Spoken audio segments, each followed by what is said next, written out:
mentionné dans la présentation, mais moi que je trouvais très intéressant.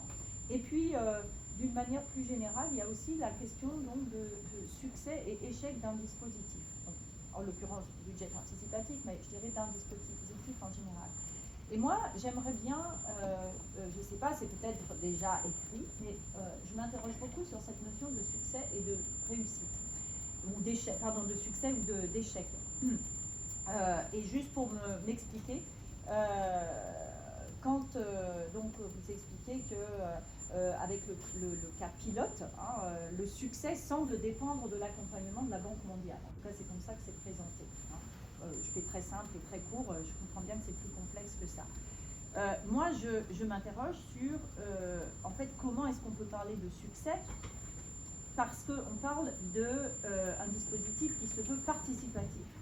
Donc, comment est-ce qu'on peut dire qu'un dispositif participatif est une réussite s'il a besoin d'un accompagnement aussi serré?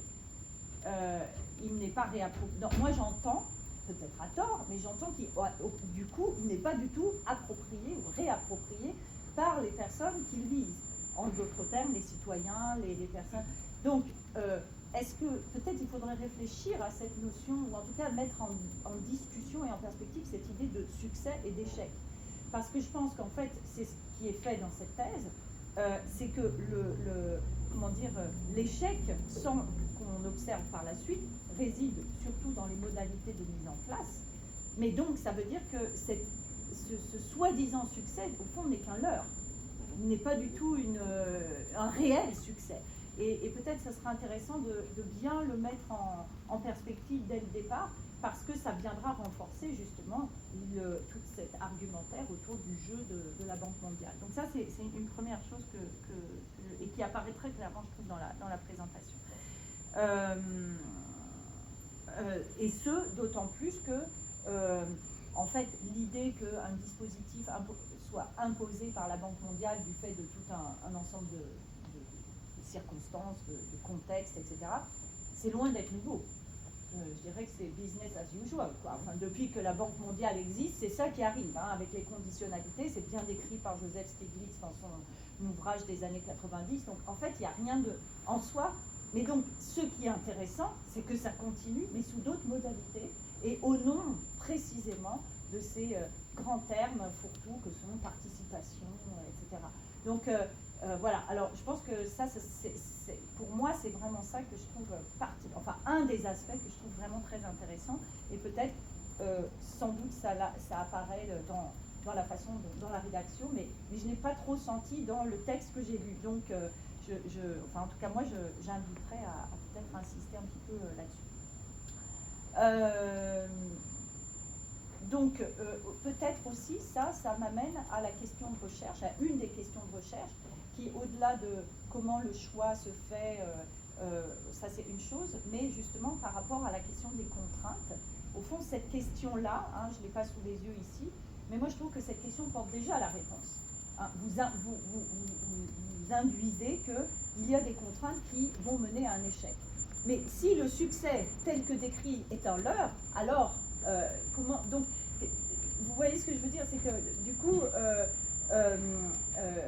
peut-être il faudrait plutôt interroger ce qui me semble le constat que vous faites, qui évidemment vient de vos recherches, mais pourrait presque être un point de départ ou une hypothèse exploratoire, qui est le fait qu'un dispositif soit quasiment imposé, ne conduit-il pas à empêcher en fait tout succès de ce à quoi il vise? Donc peut-être inviter à reformuler la question dans ce sens, parce qu'au fond, vous y répondez dans votre thèse. Mais la façon dont elle est formulée maintenant, je trouve que ça correspond pas tout à fait au contenu. Donc voilà.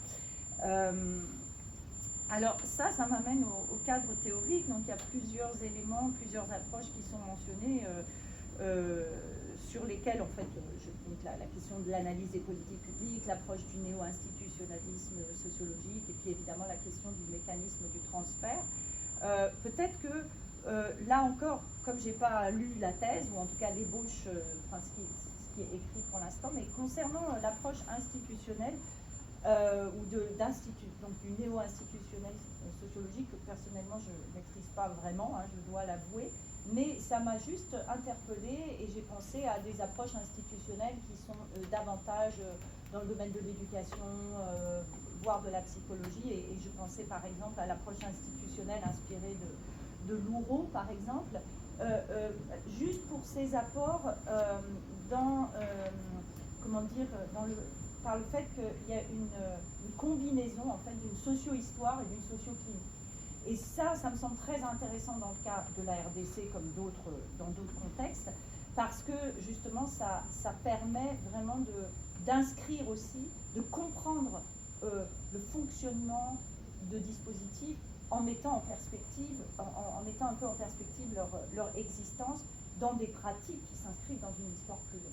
Et justement, vous en parlez, vous mentionnez la culture politique ou la culture budgétaire, je ne me rappelle plus, en RDC, mais ça veut dire quoi ça, comment le comprendre?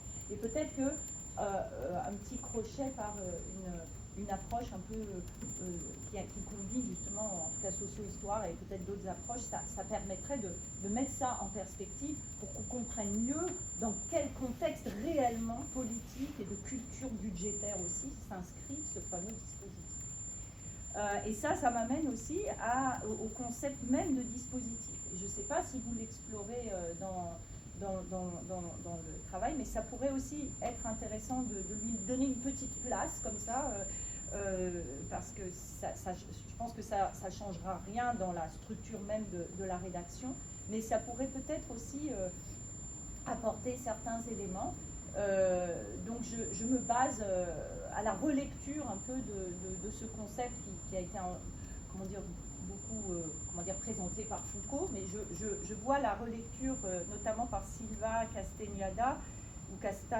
Castañeda, pardon, et qui montre bien comment en fait un dispositif, il apparaît à un moment historique donné, d'où l'idée de justement cette socio-histoire, marqué par l'urgence. Alors, est-ce que là c'est le cas ou pas? Bon, il y a une forme d'urgence, hein, c'est la réforme, on peut dire que c'est une forme d'urgence. Et en général réinvesti par de nouveaux acteurs qui y perçoivent des possibilités d'action. Donc on est en plein dedans avec l'histoire du budget participatif. Et là, du coup, ça vous donne des outils encore pour aller plus loin dans la réflexion sur le rôle des différents acteurs. Et comment est-ce qu'ils peuvent ou ne peuvent pas s'approprier ce dispositif. Donc voilà, ce sont des suggestions ou des idées qui me sont venues. Voilà. Alors pour terminer, je voudrais peut-être aborder, parce que je vois que moi je prends du temps évidemment, concernant la méthodologie. Donc je comprends que pour des questions pratiques, vous n'avez pas pu aller trop dans le détail. Par contre, j'ai des questions. Okay. D'abord, vous avez fait une étude de cas, ou 2 études de cas, je crois, vous avez pris 2.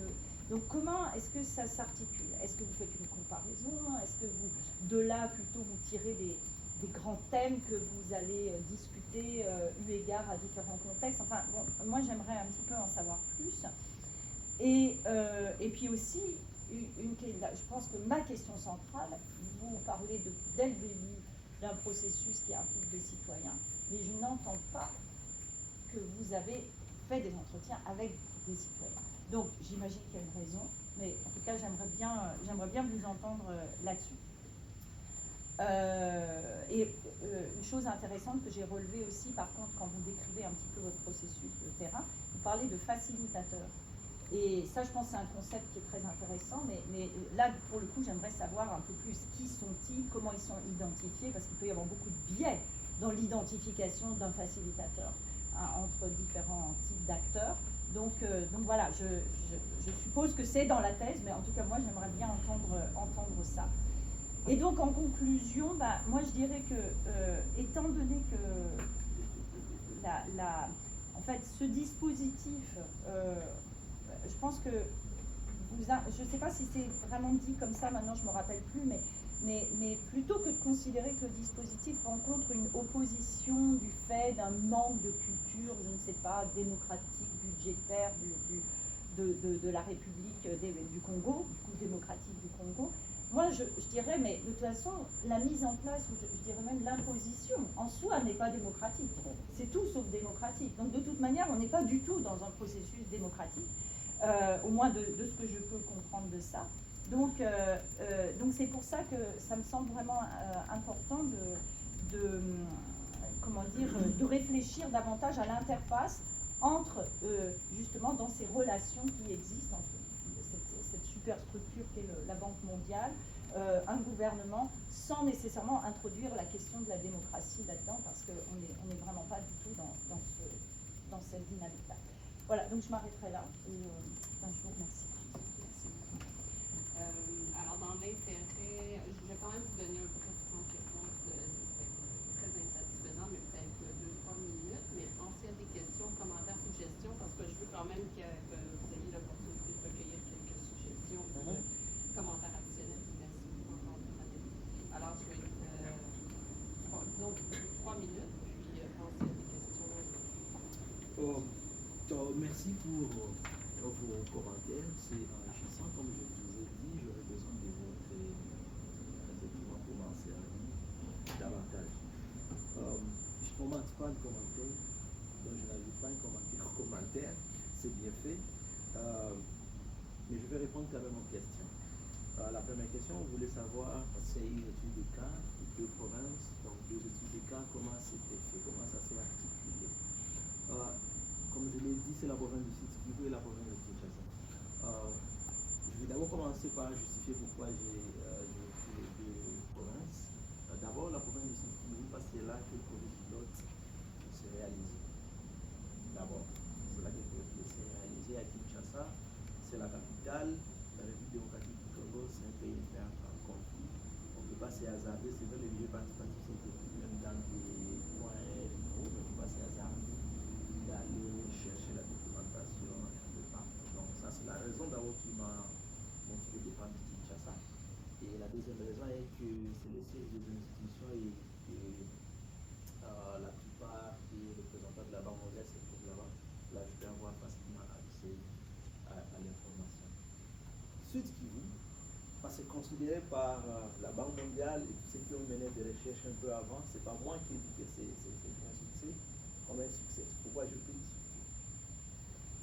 Kinshasa, c'est une province qui a réussi le milieu participatif après l'expérimentation pilote, mais là c'est un échec. L'objectif de prendre ce cas, bien évidemment, c'est de faire la comparaison.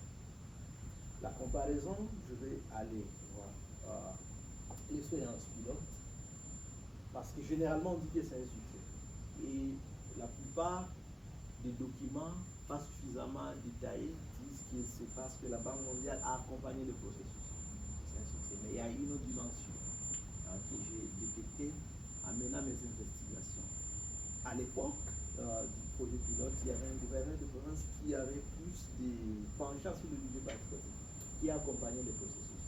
Parce que c'est pas la Banque mondiale qui donne les fonds pour financer les projets choisis par les citoyens. C'est le gouvernement, c'est l'argent du gouvernement. Et ce gouverneur de province a accompagné les entités territoriales décentralisées en disponibilisant les moyens. Mais lorsque ce gouverneur, son mandat a pris fin, celui qui l'a remplacé n'a rien fait pour le milieu participatif. Et effectivement, il y a ce semblant de réussite. Parce qu'il y a un sérieux problème de culture politique, comme c'est dit.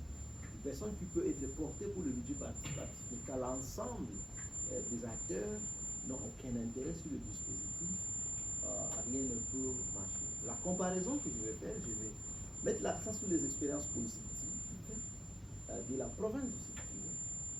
Il n'y a pas seulement l'accompagnement de la Banque mondiale, il y a également ce gouverneur de province dont je vous ai parlé et l'implication de la société civile pour la réussite de ces processus, selon les acteurs impliqués. Donc les expériences positives et les expériences négatives également, effectivement, il y en a.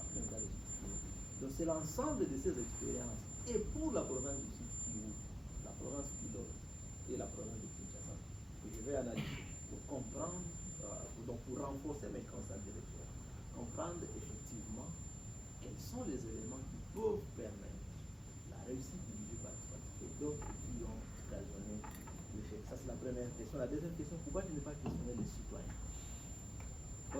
C'est une recherche qualitative. Vous le savez mieux que moi, Les budgets participatifs aujourd'hui en République démocratique du Congo, en me limitant seulement aux deux cas, Sud Kivu et Kinshasa.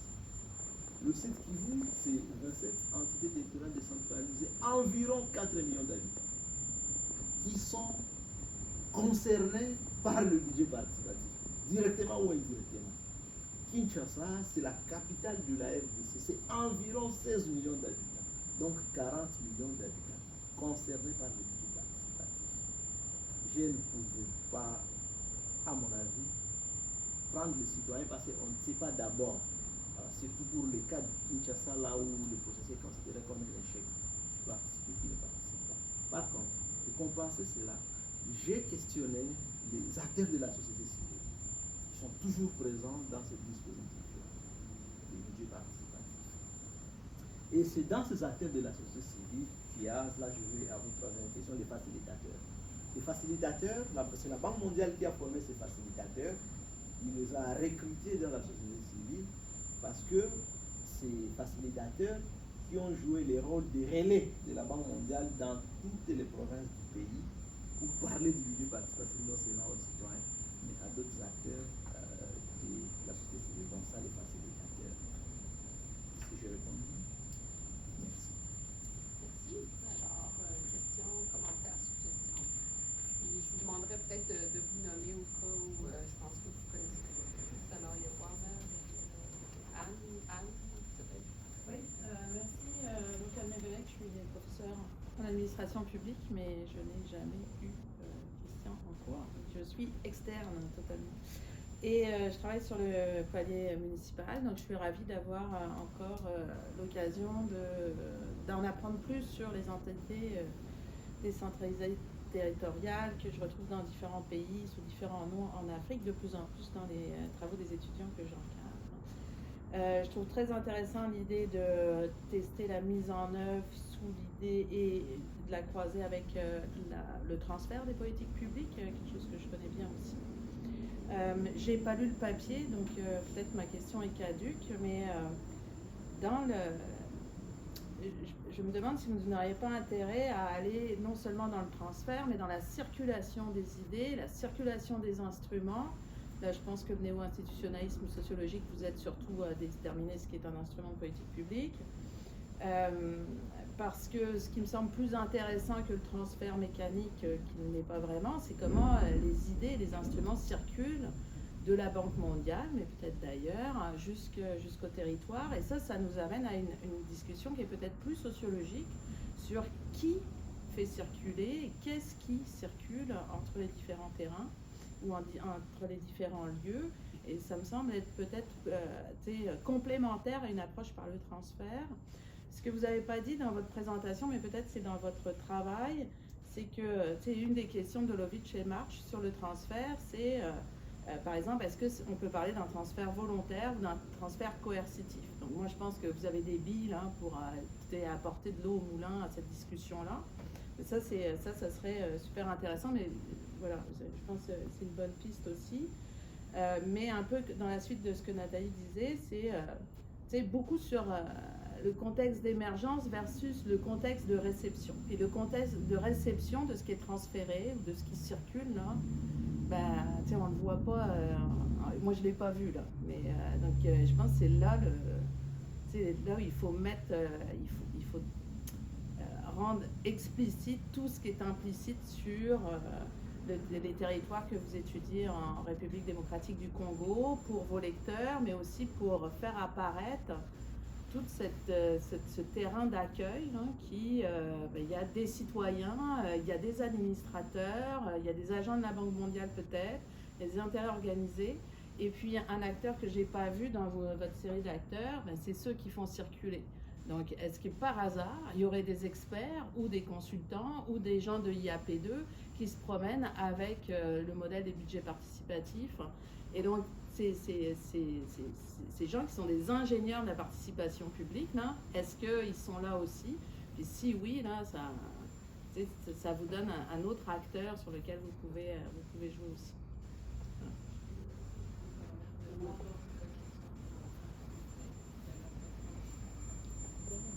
Merci. Merci beaucoup et merci Christian pour la présentation, c'est très intéressant. Je suis Walner Osna, doctorant en sociologie.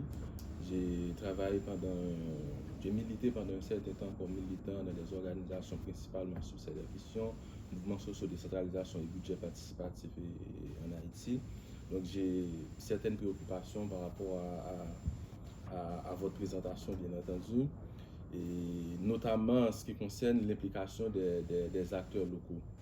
Et parce que si on parle de budget participatif, en général, on voit un processus où la population, à travers des mécanismes mis en place dans les localités, les communautés, exerce une forme de participation à l'élaboration non seulement du budget, mais aussi des projets qui prennent en compte leur vécu, qui prennent en compte leurs revendications, qui prennent en compte leurs besoins.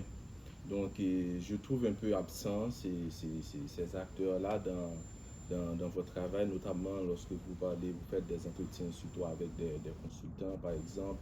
Là, vous parlez de société civile, là, je me demande c'est par quel mécanisme que cette dynamique participative a eu lieu dans le cadre de ces cas-là que vous étudiez, qui fait qu'on pourrait parler de budget participatif, puisque la participation locale dans un processus et le budget participatif est importante. Donc, c'était quoi les mécanismes qui facilitent la participation des acteurs locaux dans l'élaboration de ces budgets-là? Donc, c'était ça ma préoccupation. Et puis, en dernier lieu, j'avais un commentaire, question, je me demande, est-ce que, selon toi, tu ne considères pas que cette initiative de la Banque mondiale comme une forme de perversion d'un discours, d'une perspective? Et parce que si on tient compte de l'expérience de Paul Touadéry, par exemple, c'est surtout une remise en question du modèle étatique et qui prend en compte à la fois les revendications des mouvements sociaux, mais aussi des visions de construction de modes de vivre ensemble par rapport à ce qui est établi dans la société. Donc, est-ce qu'on ne peut pas comprendre une forme de perversion de toute une perspective et qui prend en compte cette question de budget participatif et dans le cadre de votre étude?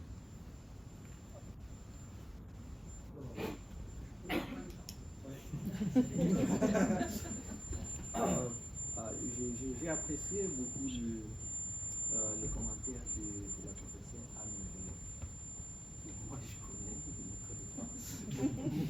Non, mais rassurez-moi, moi, je ne vous ai jamais vu encore. Oh oui, parce que moi, je termine en 2020 et j'ai fait des années de synthèse aussi.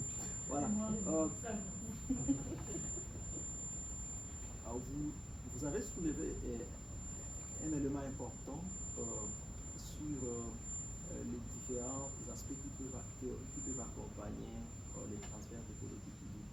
Effectivement, dans le travail, parce que j'ai pris une partie du travail, je parlais des approches, pas des instruments d'action publique.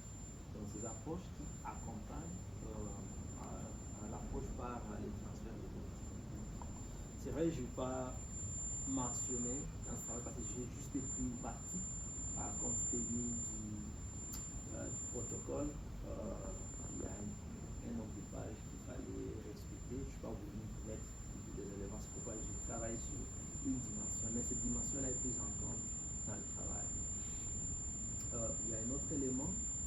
Oui, la dimension de transfert volontaire et coercitif est également abordée dans le travail, mais il y a un peu de temps, je n'ai pas pu mettre l'accent sur cela. Vous n'avez pas posé de questions, c'était juste des observations qui sont pertinentes. Les deux questions qui me sont posées, la première question, c'est l'implication des acteurs locaux et c'est par quel mécanisme cela s'est fait dans le cadre de la République démocratique du Congo. Le budget participatif, donc le fonctionnement, donc la mécanique du budget participatif en RDC, il y a des espaces participatifs qui ont été créés ou qui sont créés jusqu'aujourd'hui.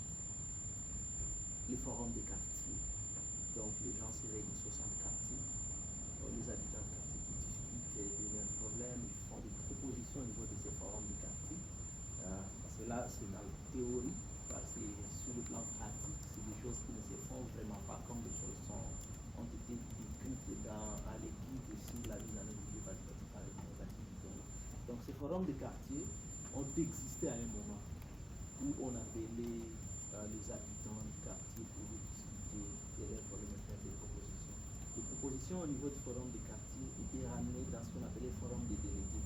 Donc dans chaque quartier, après le forum de quartier, on élisait 2 ou 3 délégués. Ça dépend de l'importance numérique du quartier.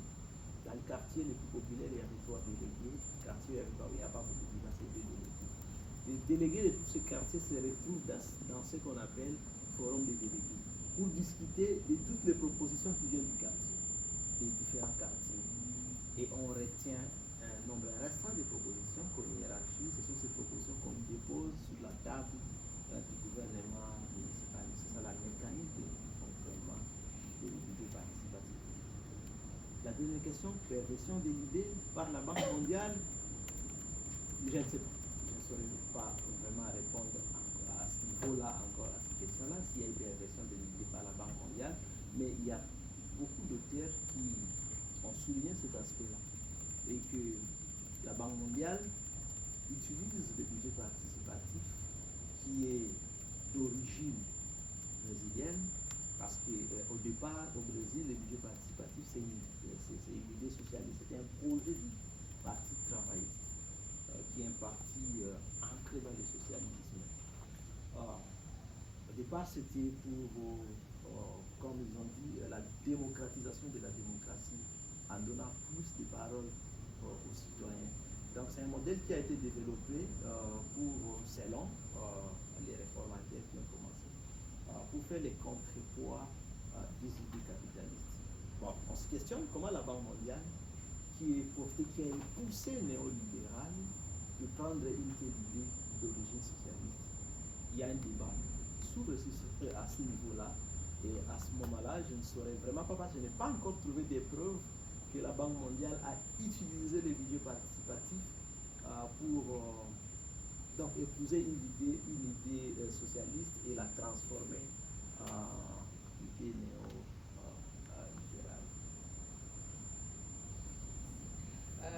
Si peut-être brièvement, puis la réponse très courte, puis après, mais la réponse longue, je voulais pendant la ligne pause café. Alors, il y a du café qui est peut-être encore chaud, alors je vais être observé, puis je ne prenais pas trop de retard, alors peut-être poser la question. Donc, j'essaie d'écouter très. Alors, je trouve ça intéressant ta présentation parce que j'ai un intérêt pour les initiatives citoyennes et tout ce qui. Donc, tous les mécanismes en fait pour renforcer la démocratie en la rendant plus participative, incluant le plus possible les citoyens.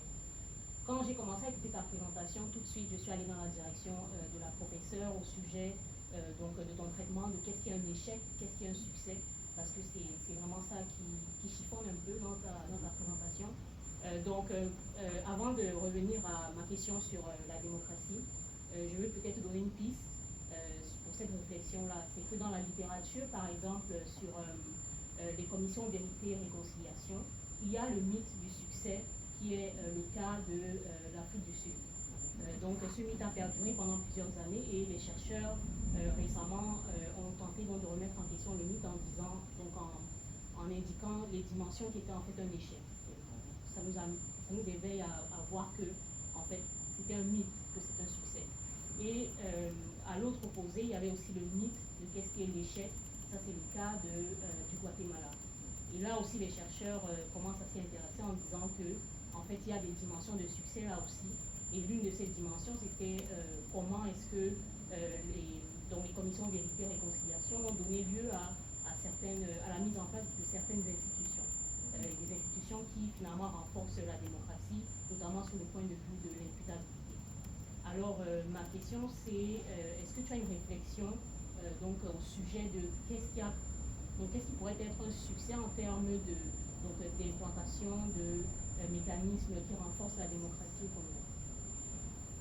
Ok, je vais répondre directement. 45 secondes. En 45 secondes. Pour le cas du budget participatif, il y a plusieurs budgets participatifs et ça dépend du contexte. Pour le cas de la République démocratique du Congo, les objectifs, c'est le renforcement de la transparence, mais qui malheureusement n'a jamais été renforcé. Pour des raisons les plus avancées, il n'y a pas de loi qui permet l'accès à l'information budgétaire. C'est un échec, parce que les objectifs n'ont pas été atteints.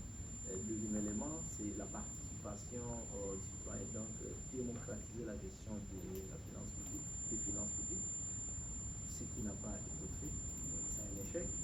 Et le troisième élément, c'est de doter les entités territoriales décentralisées de l'activité locale des budgets d'investissement, mais avec le fait que le gouvernement central n'a aucun intérêt pour les budgets participatifs, il n'envoie pas de fonds à ces entités, c'est un échec. C'est quoi, c'est un échec? Ouais, c'est un échec compte tenu des objectifs principaux des budgets participatifs. Ça n'a pas de contexte. Il y a le contexte où le budget participatif n'a qu'un rôle consultatif. Merci à vous deux, merci pour votre je vous invite encore une fois à vous servir et à continuer les échanges, mais on va prendre une pause. Je vais voler, disons que